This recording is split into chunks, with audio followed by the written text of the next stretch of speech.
Good morning, guys, and welcome back to Lick Branch Farms.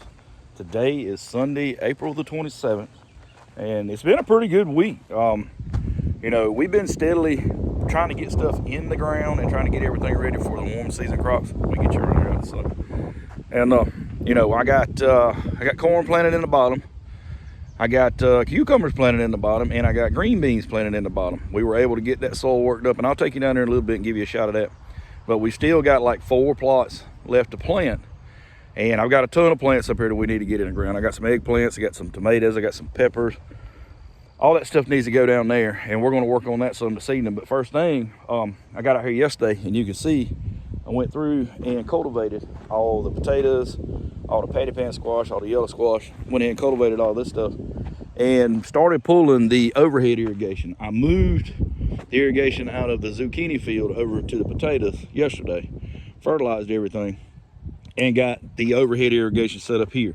Now that is the only thing that we're going to have overhead irrigation on in this plot. The rest of it's going to put on, we're going to put drip irrigation in, and that's what you see me working with here.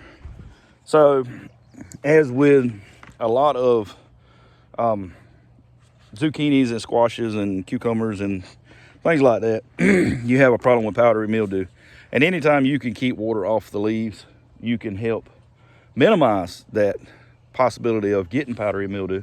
And that's what we want to do here. We want to minimize the threat of powdery mildew, which will basically suffocate your plant. And what we want to do is water it right at the base of the plant, water it right at the root zone. And to do that, we're going to use drip irrigation. Now this is a 15 mil 6-inch emitter, and I want to say this thing I do, and don't quote me on this, it's been a long time since I read the sheet on this. I bought this roll when we were doing strawberries down here, and I use little bits and pieces of it, but I want to say this thing will do upwards of half a gallon an hour on this emitter on a 100-foot row, and that's what these are. There may be a little over 100, like 105, but yeah, the 6-inch emitter is where it's going to benefit us the most. So you got one here, and if you move down the tape, you got another one here, so on and so forth. Now these plants are 2 feet apart, so in between each plant, we're going to have 2 emitters that's not being used. But the way we cultivate these things, you see it makes a small furrow around the plant.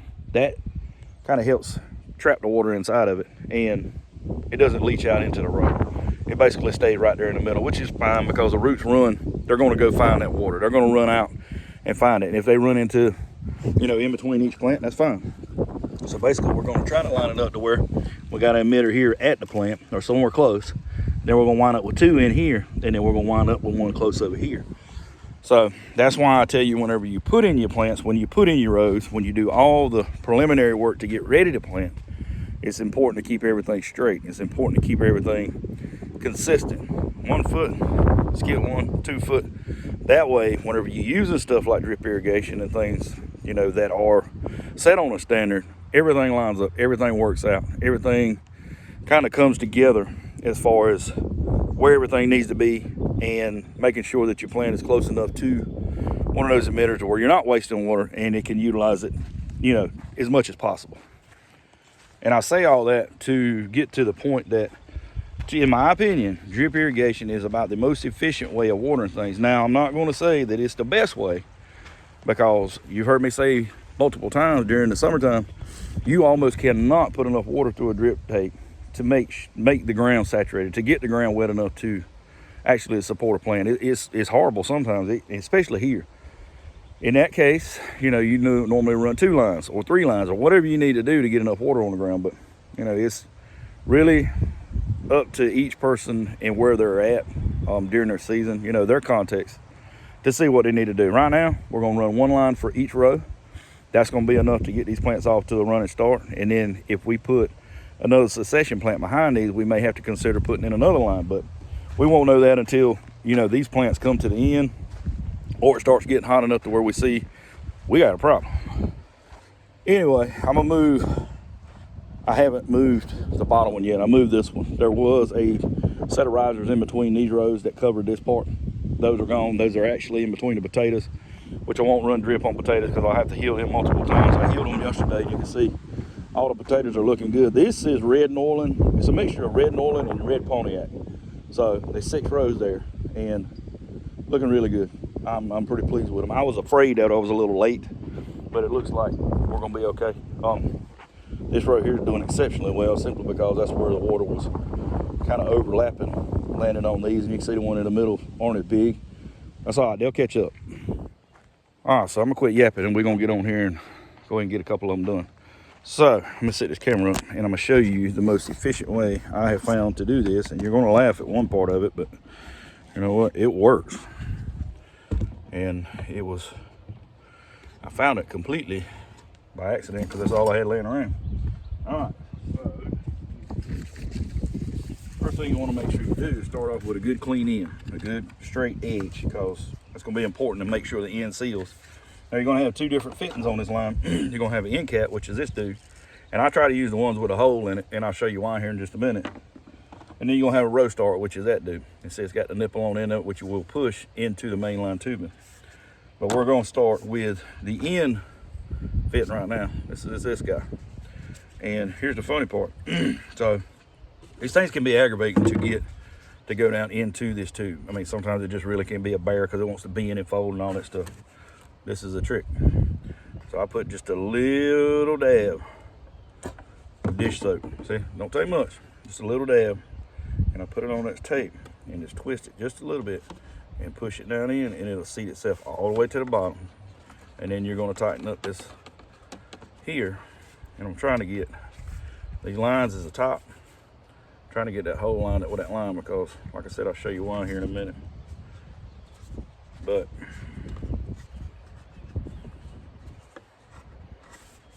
that's it. You see that line running up? You see these holes lined up with it? Now I'm gonna show you why that's important. So what we're gonna do, and I'll show you here in a second, we're gonna pull off this drip tape off of this roll.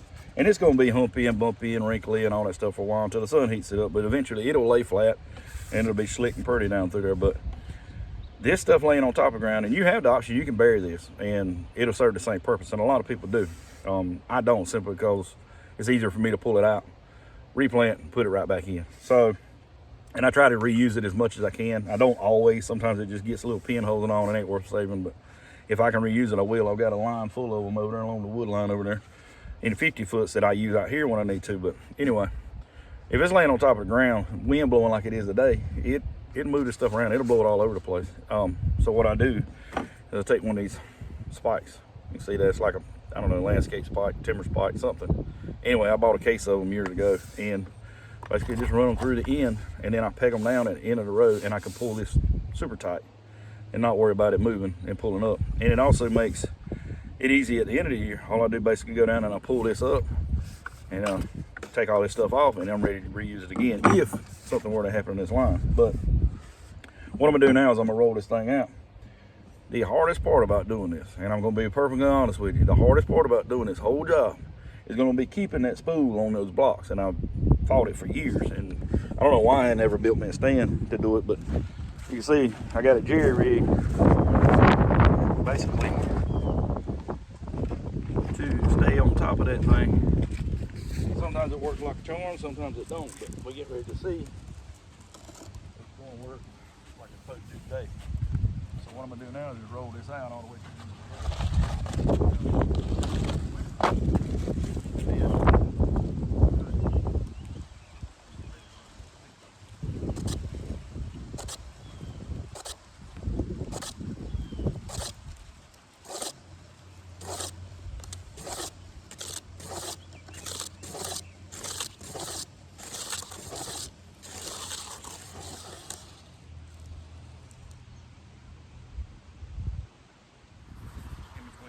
that's just to make sure that the holes stay up and this tape hasn't flipped down through there somewhere.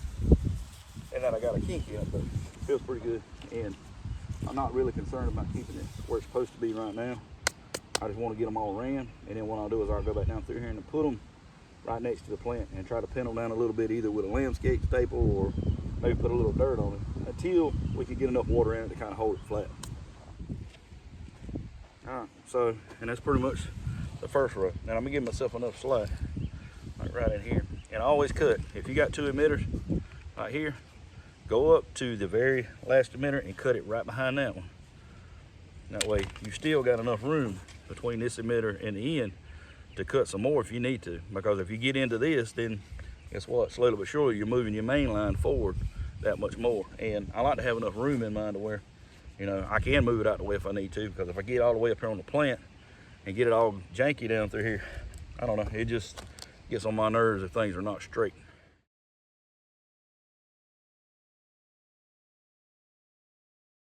Well, that didn't work out at all how I thought it was going to. You guys wound up in the dirt not soon after I started. Anyway, so now we got all 6 lines scattered out through here. What we need to do now is put the main line in. That's the line that's going to feed each one of these drip lines. And I'd love to be using 1 inch, but I didn't have any. All I got is 3/4, so, and that's plenty. I've used it in the past and not going to have any issues there. But so I got a brand new 100-foot roll, and I'm gonna stretch it out, and I'm gonna go ahead and go all the way down to the end where the patty pan is, because that's what I'm gonna work on next. But just for today, I'm gonna work on getting this one online to see how it's gonna work out, to make sure I got enough room to enough pressure to satisfy everything. And I know I will, but I want to test it first to make sure. But so I'm gonna pull this, and what you see here is 3/4. This is 3/4 low pressure now. This is not high pressure tubing. This is low pressure tubing. It's cheaper. You can go to Lowe's and get a roll of this for less than 40 bucks.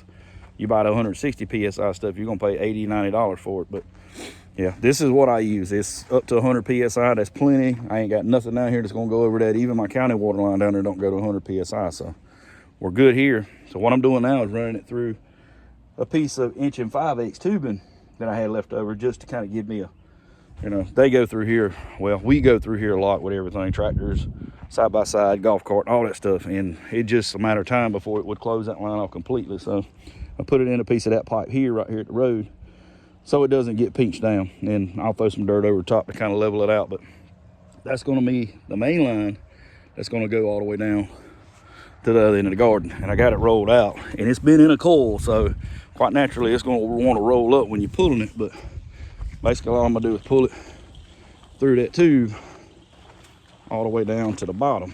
And it's probably gonna take near about all of this line, I can imagine. I got to stop. See, you know, when I let it go, it's gonna roll up, but that's okay. It's been a day or two in the sun, it'll straighten right out. That stuff's pretty flexible. All right, guys, so got a main line run all the way down through, and it's a little wonky down there, but I'm gonna straighten it up as I go. So the ultimate goal here is to have a leak-proof connection with this main line here.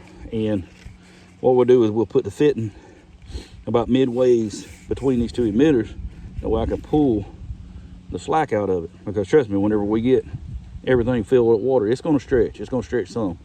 And the 2 options that we got is to move this main line back to take that out, or move the end cap that way to take the slack out. So what I'm gonna do is try to cut, you know, meet them in the middle, or meet it in the middle where I can cut this and go ahead and pull as much as I can out of it. And then I'm gonna go down through here and kind of get it set right beside the plant. And I may push some dirt up around it just to kind of keep it in place. But the ultimate goal is to have a good straight line as close to the root as we can. That way, once we start filling it full of water, it'll weigh itself down and it'll sit still. And we got to do that for all 6 of these. So I'm gonna get started on this one and get this one finished up. And then I'm gonna move on down the line here. Try to get you guys down here so you can see what I'm doing. So basically I'm gonna get in between these 2 emitters right here, about halfway. And I'm gonna cut it off. I'm gonna put the row start in. And just like the other ones, you know, just a little dab of soap. I'm about to run out. I got enough to get this done now. Just a little dab of soap on the end of that thing. Makes it so much easier. You just take and get this line in. This stuff's been cooped up on that roll for a year, so I know at least a year. And this one here, it isn't really important to line everything up, because like I said, all it is a barb anyway that's gonna pop into that main line. And I found over the years, I bought the tool that you punch the holes with and all that stuff, but I found over the years, the drill works just as good. It's just, you gotta be careful and make sure that you get it straight. And don't go too big, because it will leak. And that's about right. And we're gonna get it and pop it in. And when you hear that click, it's set. You have to do nothing else to it. So I'm gonna go down through here and wiggle this thing in and get it beside all of these plants. You see how this one's laying? That's about where we want it. We got an emitter here and we got an emitter on the other side, so it's gonna get watered on both ends of that thing. And this ground right here holds moisture pretty good. I mean, it is sandy, but that gives it the ability to kind of disperse out into the soil, so it'll get down to the roots right there where it's at. And hopefully we'll line up like that on all of them. I mean, we may be off a little bit, but not by much. All right, guys, so we got the water on, and I'm flushing the end of it out. You can see the water running out the end of the line there.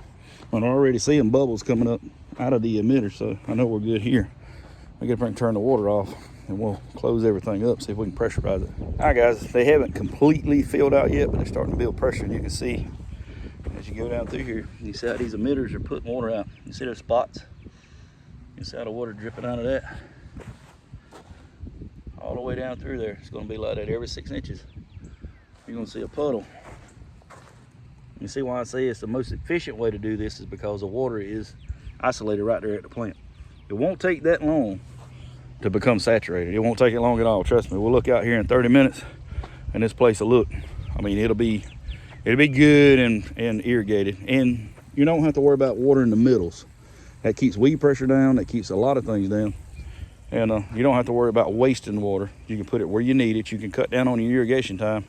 I imagine once I get both of these sides hooked together, I'll have this on 30 minutes in the morning and 30 minutes in the evening.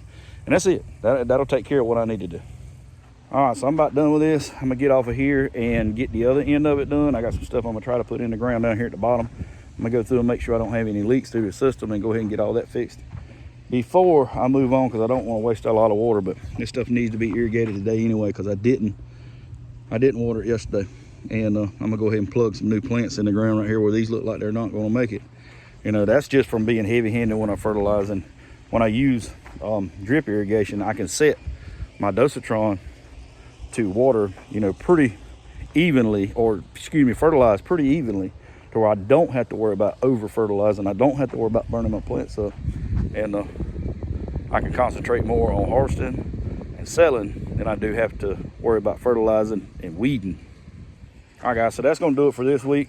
But if you missed the video to where we put these zucchini and squash plants in the ground, I'm gonna put a link to it up here. And if you haven't subscribed to our channel, or you wanna know more about our farm, go ahead and click this subscribe button over here in the right-hand corner. As always, guys, we appreciate you stopping by. We thank you for watching, and we'll see you on the next one.